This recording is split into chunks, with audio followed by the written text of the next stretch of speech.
하나님 아버지, 세상 속에서 힘겹게 살아가는 우리를 사랑하시어 귀하신 외아들을 보내주신 하나님, 죄와 사망의 노예가 되어 어찌할 바를 모르고 살아가던 우리를 구원하시고 자녀 삼아 주신 하나님, 오늘도 피로 사신 주님의 백성들이 주님의 이름을 부르며 주님께로 나왔습니다.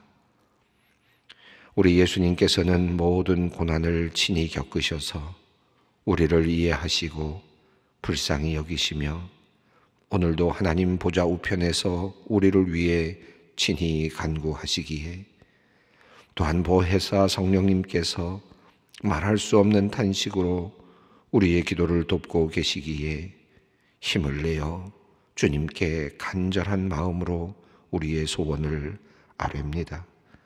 주님, 우리의 소원을 들어주시고 우리의 기도에 응답하여 주시옵소서. 주님께서 오늘도 우리를 홀로 내버려 두지 아니하시고 늘 동행하여 주실 것을 굳게 믿습니다. 또한 놀라운 일들을 주님께서 우리를 위해 이루실 것을 믿습니다. 한 걸음 한 걸음 주님과 함께 걸어갈 때 이 하루가 복되게 하시고 기쁨이 충만케 하여 주시옵소서. 하나님, 특별히 코로나로 인해 고통받는 이들을 위하여 기도합니다. 코로나 감염병에 걸려 고통스러운 시간을 보내거나 후유증으로 고생하는 이들이 많이 있습니다. 코로나 감염병으로 가족을 잃고 슬픔 가운데 있는 이들도 있습니다. 또한 코로나로 인하여 생겨난 경제적인 문제들로 인해 고통 가운데 있는 성도님들도 있습니다. 하나님, 이들의 어려운 사정과 마음의 아픔을 주님께서 아십니다. 한 사람 한 사람 주님의 오른손으로 만져주시옵소서. 건강을 속히 회복시켜 주시고 마음의 억울함과 슬픔 그리고 두려움도 주님께서 치유하여 주시옵소서. 코로나의 창궐로 위기가 이제는 서로 만날 수 없게 된 것이 참으로 안타깝습니다. 전에는 도움의 손길이 필요한 것을 직접 찾아가 손도 잡아주고 이야기도 들어주며 땀도 함께 흘리며 서로 섬기며 서로 안아주고 격려하기도 하였는데, 코로나의 전염성에 대한 걱정으로 서로 만나거나 서로에게 다가가기가 어려운 상황이 되었습니다. 이로 인해 도움이 필요한 많은 사람들이 홀로 외로운 싸움을 벌이고 있습니다. 이야기할 사람들도 없고 간병이 필요하지만 간병인을 찾지 못해 돌봄을 받기 어려운 상황들도 많이 생겼습니다. 연락이 끊어져 외롭게 홀로 지내는 사람들이 많아지면서 마음의 병도 많이 생겨났습니다. 누구에게 도움을 요청할 수 없어서 혼자 근심하다 낙심하며 삶을 포기하는 일도 많이 생겼습니다. 이렇듯 전염병의 상황은 도움이 필요한 연약한 사람들을 계속 만들어내고 있고 그들에게 큰 고통과 아픔을 더해주고 있습니다. 이 땅의 신음과 고통 소리를 들으시며 불쌍히 여기시는 하나님, 이제 주님의 긍휼을 이들에게 베풀어 주셔서 주님의 참 생명을 우리에게 내려주시고 회복의 기운을 충만케 하여 주시옵소서. 주님의 생명이 이 땅에 가득하길 원합니다. 그 생명이 우리 가운데 흘러넘쳐 죽음과 사망의 권세가 가득한 이 땅이 생명의 아름다움으로 다시 충만케 되기를 원합니다. 하나님 아버지, 특별히 이 나라와 기업 및 사회 각 분야의 지도자들을 위해 기도합니다. 여전히 코로나 환자가 많이 있지만 세계는 이제 코로나를 극복하고 모든 것이 제자리를 찾아가는 과정 가운데 있습니다. 이때 지도자들의 역할이 무엇보다도 중요합니다. 하나님, 지도자들에게 지혜를 주시어서 이들이 고민하고 결정하는 일들이 바른 판단이 되게 하시고 적절한 대응이 되게 하여 주시옵소서. 나라와 기업과 사회를 위하여 일하는 그들의 일이 가치 있는 이름을 늘 자각하면서 하나님께서 주신 귀한 직분 감사하며 잘 감당케 하여 주시옵소서. 용기를 가지고 어떤 어려움 속에서도 담대하게 기업과 나라와 사회를 이끌어 가도록 주님께서 복을 내려 주시옵소서. 이들의 섬김을 통하여 무너진 곳들이 다시 세워지는 은혜를 내려 주시옵소서. 하나님 아버지, 가정을 책임지고 있는 부모님들을 위하여 기도합니다. 자녀를 양육하면서 말할 수 없는 어려움을 겪고 있는 부모님들이 있습니다. 어려운 상황들을 직면하면서 본인의 마음이 약해지면 가정이 무너질 것 같아서 두려운 마음 애써 감추며 마음 부여잡고 인내하는 부모들이 있습니다. 한치 앞을 내다볼 수 없는 상황 속에서 하나님을 간절히 의지하오니 하나님께서 지혜와 용기를 주시고 가족들의 앞날을 신실하게 인도하여 주시옵소서. 광야에서도 길을 내시며 바다에서도 길을 내시는 주님이심을 믿습니다. 주님께서 기적을 베풀어 주시고 어떤 상황 속에서도 길을 잃지 않도록 주님 이들을 지켜 주시옵소서. 하나님, 이들의 경제적인 상황도 살펴주시기를 기도합니다. 필요한 것들이 있을 때마다 늘 채워주시는 하나님의 은혜를 경험케 하여 주시옵소서. 건강의 문제도 살펴주시옵소서. 아픈 곳에 손을 얹고 기도할 때마다 치유의 역사가 일어나는 하나님의 은혜를 경험케 하여 주시옵소서. 하나님, 일본에 거주하는 젊은 가장이 오늘부터 자가 조혈모 세포 이식을 위해 치료를 시작합니다. 입원과 치료를 반복하는 항암의 긴 여정입니다. 모든 치료 과정 가운데 하나님의 선하신 도우심을 구하오니 모든 치료의 기간 동안 가정을 지켜주시고 직장의 문제도 해결해 주시기를 기도드립니다. 타국에 있는 자녀를 생각하며 가슴 아파하는 권사님과 집사님의 마음을 위로하시고 그들의 기도에 유의하여 주시고 주님 응답하여 주시옵소서. 하나님 아버지, 이제 말씀 앞으로 나아갑니다. 주님의 말씀은 힘이 있어 무너진 심령을 일으켜 세우며 나아갈 길을 찾게 합니다. 오늘도 말씀 안에서 길을 얻게 하시고 찾게 하여 주시옵소서. 또한 말씀이 심겨져 많은 열매를 우리의 삶 속에서 맺게 하여 주시옵소서. 예수 그리스도의 이름으로 기도드리옵나이다. 아멘. 오늘 우리에게 주시는 하나님의 말씀은 사무엘하 19장 1절로 8절 말씀입니다. 사무엘하 19장 1절로 8절 말씀 함께 봉독하겠습니다. 어떤 사람이 요압에게 아뢰되 왕이 압살롬을 위하여 울며 슬퍼하시나이다 하니 왕이 그 아들을 위하여 슬퍼한 다음이 그날의 백성들에게 들리매 그날의 승리가 모든 백성에게 슬픔이 된지라. 그날의 백성들이 싸움에 쫓겨 부끄러워 도망함같이 가만히 성읍으로 들어가니라.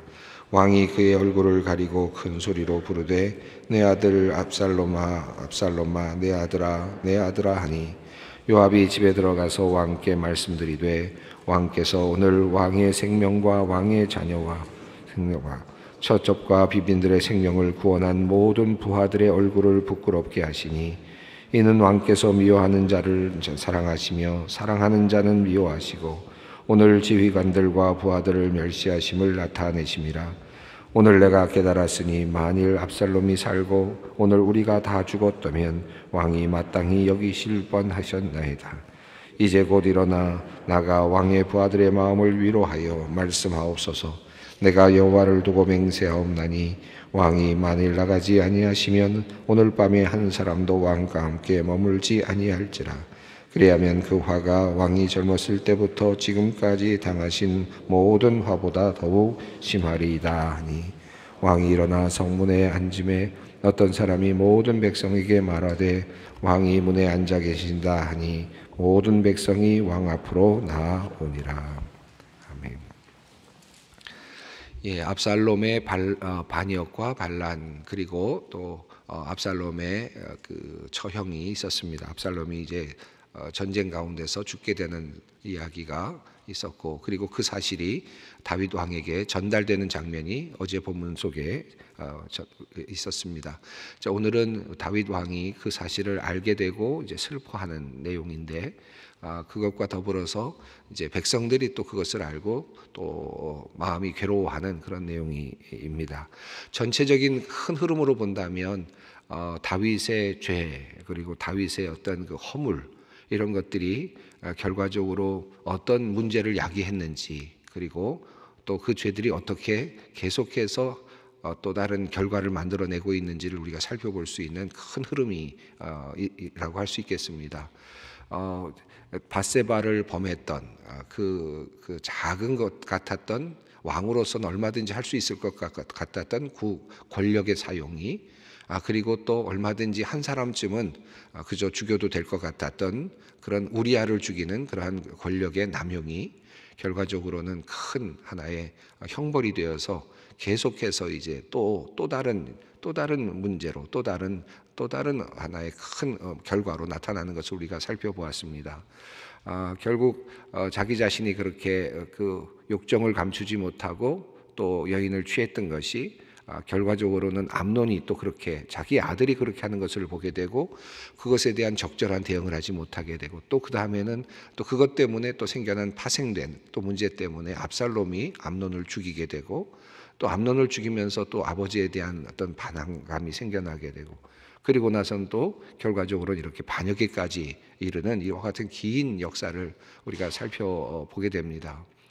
끊임없이 하나의 그 잘못이, 권력의 잘못된 사용이, 힘의 잘못된 사용이 끊임없이 문제를 만들어내는 것을 보게 되는데요. 또 한편으로는 이 다윗 왕이 자신의 권력의 안정을 위해서 많은 그 처첩들을 두지 않았습니까? 그래서 이 압살롬의 어머님도 그술왕 달메의 딸이라고 되어 있고, 마아가라고 하는 이름으로 되어 있죠. 사무엘하 3장에 그 족보가 앞부분에 나오는데, 거기에 보면 다른 나라의 지역의 왕입니다. 그럼에도 불구하고 왕의 딸을 데려다가 이제 왕비를 삼음으로써 권력을 안정화시키려고 했던 그의 어떤 하나의 시도라고 할 수도 있었을 것 같습니다. 이렇게 자기 나름대로는 권력을 안정화시키기 위해서, 또 권력을 지켜내기 위해서 다양한 일들을 했지만, 그것들이 결과적으로는 또 다른 문제를 야기하고, 그리고 또 다른 그 큰 어려움에 봉착하게 만드는, 결국은 자기 아들을 죽이게 만드는 이와 같은 결과로 나타나게 되었습니다. 자, 이런 역사, 다윗의 역사, 다윗은 이스라엘 백성들에게는 너무나도 귀한 사람이죠. 다윗의 별, 이스라엘에 가면 다윗의 별 어디서든지 찾아볼 수 있을 만큼 다윗은 이스라엘의 시조와도 같고, 어찌 보면 이스라엘의 자랑이기도 하고요. 그렇습니다. 그럼에도 불구하고 성경은 다윗의 이런 처절한 역사라 그럴까요? 또 부끄러운 역사, 이 역사들을 숨김없이 계속해서 우리들에게 보여주고 있습니다. 다윗도 그러한데 우리 같은 인생이야 어떠하겠습니까? 우리들의 삶 속에서도 끊임없이 죄를 잉태하게 되고, 또 그 죄가 또 장성하여서 또 다른 문제를 만들어가는 그런 경험들을 우리들의 삶 속에서 상당히 많이 하죠. 꾀를 낸다고 할 때도, 꾀를 낸다고 했는데 결국 그 꾀가 결과적으로는 또 다른 형벌이 될 때도 있고요.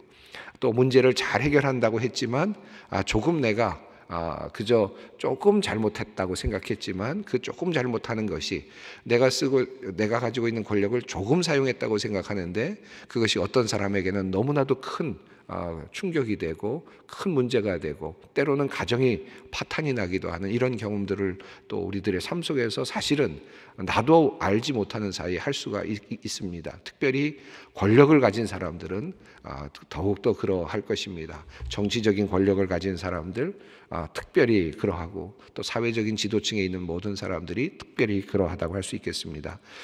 저는 이 다윗의 이야기를 쭉 읽어가면서 또 다윗이 경험하고 있는 이 고통스러운 시간들을 보면서 지도자들로서 우리들이 가지고 있는 힘 또는 권력, 하나님께서 주신 것, 이 권력은 내가 가지고 있는 것처럼 보이지만 결과적으로 하나님께서 우리에게 주신 것이고 하나님께서 우리에게 부여하신 것이다 라는 사실을 늘 기억하면서 이 권력과 힘을 잘 사용할 줄 알아야 되겠다라는 생각을 하게 됩니다. 자, 오늘 본문은 이제 그리고 나서 슬퍼하고 있는 다윗, 자기 자신의 어떤 지도자로서의 어떤 그 뭐라 그럴까요? 위치를 망각했다 그럴까요? 지켜내지 못하는, 사실 이후부터 다윗의 그 왕권은 상당히 약화되는 듯한 모습을 보여줍니다. 다윗의 그 위대한 왕권이 점점 이렇게 약해지고 또 이렇게 뭐라 그럴까, 힘을 발휘하지 못하는 그와 같은 모습을 볼 수 있게 되는데, 특별히 다윗이 왔다 갔다 하는 장면을 많이 보죠. 지금 압살롬이 반역을 했을 때 당연히 다윗을 위해서 일하는 그런 군사들에게는 그들을 격려하고 압살롬을 죽이라고 해야 되는 정도의 명령을 내렸어야 되는데, 그러지 못하고 압살롬을 선대해 달라고 이야기하는 그런 장면에서도 흔들리고 있는 그런 그 지도자의 모습을 사실은 볼 수 있습니다. 자, 그런데 사랑하는 압살롬 아들을 잃은 다음에 다윗은 아주 깊이 슬퍼하고 있습니다. 자, 1절 말씀입니다. 어떤 사람이 요압에게 아뢰되 왕이 압살롬을 위하여 울며 슬퍼하시나이다 하니. 이 슬픔이 하루만 있었던 게 아닌 것 같고요. 시간이 꽤 오래도록 계속해서 이야기를 들은 다음에도 요압에게까지 이야기가 들릴 만큼 이 다윗의 슬픔은 굉장히 깊었던 것 같습니다. 자, 이 이야기를 들은 요압입니다. 자, 그러자 모든 사람들이 이것이 요압에게 들렸다는 것이고요. 1절에서 말씀은, 자, 요압은 왕을 위해서 충성한 그런 장군입니다. 또 왕의 생명을 구한 장군입니다. 자, 그런데 그에게 이 소식이 들렸을 때 그의 마음이 어떠했겠습니까? 자, 2절 말씀입니다. 왕이 그 아들을 위하여 슬퍼한 다음이 그날의 백성들에게 들림에 그날의 승리가 모든 백성에게 슬픔이 된지라. 왕이 그 아들, 죽은 아들을 위하여, 반역했던 아들을 위하여 슬퍼한다 하는 말이 들리니까 요압 장군도 그 이야기를 들었을 것이고 모든 그 이야기가 백성들에게도 들려졌을 텐데, 그러자 그날 승리를 하고 기쁨으로 축하를 벌여야 됐었던 그들 모든 백성들에게 또한 슬픔이 되었다라고 그렇게 말합니다. 전쟁에서 이기고 돌아와서도 슬퍼하는 지금 그 모습이 2절 말씀입니다. 자, 3절 말씀이 재미있게 표현되어 있는데요.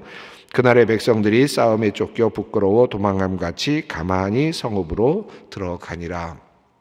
예, 막 눈치 보는 장면이 느껴지지 않습니까? 백성들의 마음이 이렇게 열심히 싸워서 왕을 보호해드리고 왕권을 수호해드리고 이제 이렇게 하면 다윗 왕이 기뻐하고 우리들에게 칭찬을 하고 또 상도 내려줄 것으로 생각하고 목숨을 걸고 싸웠는데, 우리 왕을 지켜내야 된다라고 생각하고 충성된 마음으로 싸웠는데 돌아와 보니까, 목숨을 걸고 싸웠는데 돌아와 보니까 왕이 적군의 그 당시 어찌 보면 싸움의 적군이지 않습니까? 적군의 적장, 물론 자기의 아들이긴 하지만 그 아들이 죽었다고 해서 그렇게 울면서 슬퍼하고 있다라는 소식이 들리니까 마치 패잔병처럼 된 것이죠.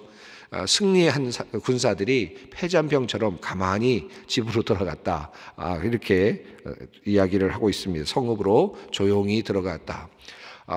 정말 크게 환영을 받으면서 그렇게 뭐라 그럴까요? 정말 그 행진을 하면서 승전가를 부르면서 들어와야 될 성읍인데 그게 그렇게 들어오지는 못했습니다. 조용하게 도망자들이 들어오듯이 몰래 들어와서 성읍으로 들어갔다라고 하는 이야기입니다.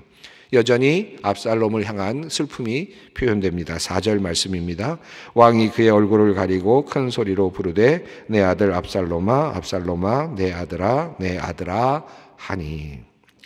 예, 이 이야기를 쭉 읽으면서 압살롬을 잃은 다윗의 그 마음이 충분히 이해는 되지만, 그러면서 또 하나 우리가 알게 되는 하나의 내용은 이 지도자의 말과 행동이 얼마나 중요한가 하는 것도 우리가 여기서 보게 됩니다. 지도자의 그 슬픔의 그 표현이 지금 모든 백성들에게 미쳤고, 승리를 하고 돌아오면서도 슬픔이 되고 도리어 죄진자처럼 슬그머니 들어와야 되는 백성들의 모습을 우리가 보게 됩니다. 자, 여전히 압살롬을 향하여서 슬퍼하고 있는 다윗의 모습이죠. 우리가 기도의 제목을 우리가 찾는다면 오늘 이야기는 그저 잠시 지나가는 다윗의 반응과 또 그리고 전쟁에서 승리하고 들어온 이스라엘 군사들, 그러니까 다윗의 군사들이 정말 난감한 상황 속에서 이 문제를 해결하는 아주 작은 이야기의 흐름이지만, 그러나 이 이야기 속에서 우리가 한 가지 우리들에게 적용할 수 있는 기도의 제목이 있다면 무엇이겠습니까? 우리가 지도자의 위치에 있을 때 우리의 말과 행동이 백성들에게 또 아랫사람들에게 얼마나 크게 영향을 미치는가 라고 하는 사실을 우리가 여기서 한번 보게 됩니다. 우리가 일을 하면서도 그러지 않습니까? 이렇게 윗사람이 그날 괜히 기분이 나쁘면 아랫사람까지도 다 긴장하게 만들고, 조금만 내가 그 감정을 추스리지 못하면 아랫사람들까지 고통스러워지는 그런 경우들이 참 많이 있죠. 가정에서도 그러지 않습니까? 가장으로서 또는 또 가정을 지키는 사람들로서 조금이라도 그 분위기가 잘못되거나 기분이 나빠서 그것이 표현되면 가정의 아이들까지도 다 그 영향을 받는 것을 우리가 보게 됩니다. 지금 왕은 자기 자신의 감정을 잘 추스리고 또 그것을 잘 관리해야 될 그 의무가 있었는데 그 일을 지금 다윗은 해내지 못하고 있습니다. 자기 자신에게 닥친 그 슬픔에서 이견 벗어나오지 못하고 지도자로서의 어떤 하나의 모범적인 태도를 보여주지 못하고 있는 상태입니다. 자기 자신의 그 슬픔에 그냥 완전히 함몰되어서 지도력을 상실하고 있는 그런 모습을 보여주고 있습니다. 자, 그러자 요압이 이제 나타나서 다윗에게 이야기를 합니다. 5절 말씀입니다. 요압이 집에 들어가서 왕께 말씀드리되 왕께서 오늘 왕의 생명과 왕의 자녀의 생명과 처첩과 비빈들의 생명을 구원한 모든 부하들의 얼굴을 부끄럽게 하시니. 6절 읽습니다. 이는 왕께서 미워하는 자는 사랑하시며 사랑하는 자는 미워하시고 오늘 지휘관들과 부하들을 멸시하심을 나타내심이라. 오늘 내가 깨달았으니 만일 압살롬이 살고 오늘 우리가 다 죽었다면 왕이 마땅히 여기실 뻔하였나이다. 예, 이 말이 틀린 말이 아니죠. 지금 요압은 다윗 왕에게 찾아가서 말합니다. 오늘 왕의 생명과 자녀들의 생명과 그리고 비빈들의 생명을 구원한 모든 부하들, 그들의 얼굴을 지금 왕께서는 부끄럽게 만들고 있습니다. 이 다윗 왕이 자신의 감정을 잘 추스리지 못함으로 인해서 지금 모든 충성스러운 부하들이 마음이 상해 있습니다 라는 것이죠. 도리어 왕께서는 왕을 미워하는 자를 도리어 사랑하시는 셈이 되어버렸고 또 왕을 위해서 일한 사람들을 도리어 미워하는 상황이 되었습니다. 결과적으로 보니까 차라리 우리가 죽는 것이 나을 뻔했다는 말씀이라는 것을 알게 됩니다. 그죠? 요압이 차라리 죽었더라면 내가 죽었더라면 왕이 이만큼 슬퍼했을까를 생각해 보는데 이 적군으로서 반란을 일으키고 또 왕의 생명을 해하려고 했던 그런 왕자이긴 했지만 그를 처단했던 것이 어떻게 죄가 되고 또 그 왕이 그렇게 슬퍼하는 것이 지금 함께 참여했던 이 부하들에게는 얼마나 모욕적인가 하는 것을 이야기를 하고 있습니다. 자연스럽고 당연한 그런 조언이라고 할 수 있겠습니다. 이렇게 흔들리고 있을 때 지금 요압을 통해서 하나님께서 그를 다시 붙잡아 주고 있습니다.